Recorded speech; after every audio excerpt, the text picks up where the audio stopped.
The Incredibles 2 comes out this Friday, and we've got too many things to say about the original. You sly dog! You got me monologuing! I can't believe it. So in the interest of time, here are 7 things you didn't know about The Incredibles. Probably. Showtime. When The Incredibles came out in 2004, it was seen as yet another successful movie in the Pixar tradition. But at the time, The Incredibles was actually the least Pixar movie that Pixar had ever Pixar'd. Ha!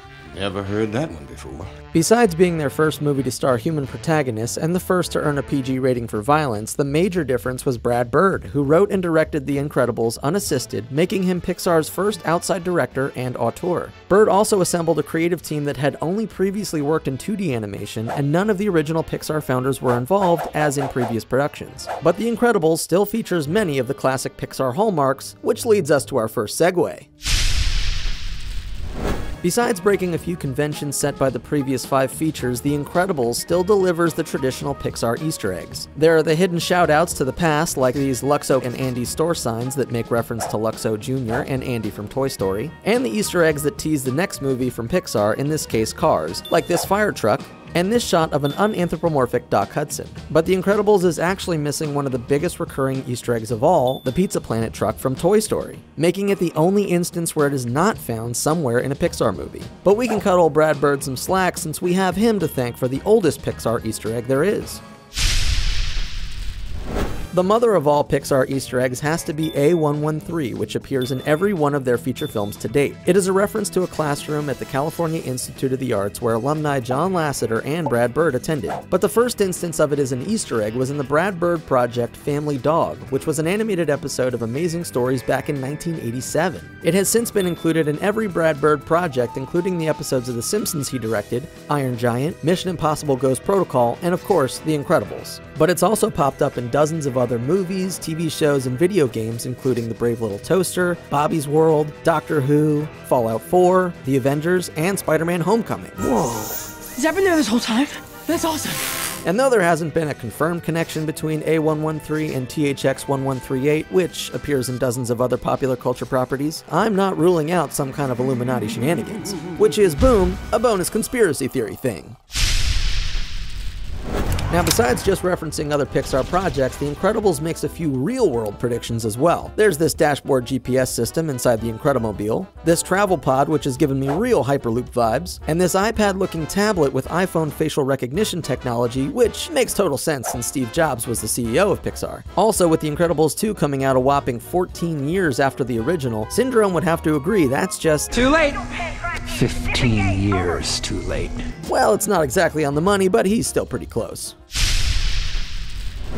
With Pixar cranking out hits and bringing in the bucks, they pretty much had their pick of celebrity voice talent. So it might surprise you to know that with the exception of the main cast, almost every other character is voiced by a Pixar staff member or their family. Starting with the obvious, there's Brad Bird, who started to do the voice of Edna Mode just to have a scratch vocal track, but ended up being the voice in the final film when they couldn't find anyone else to do that weird accent. You push too hard, darling, but I accept.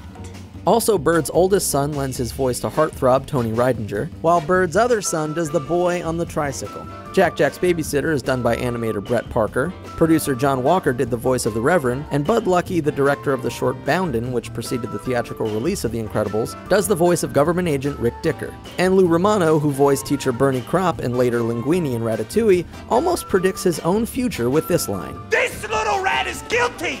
Don't look at me like that! You're the one who was getting fancy with the spices! And in case you were wondering, even though he sounds just like Ray Romano, they aren't related.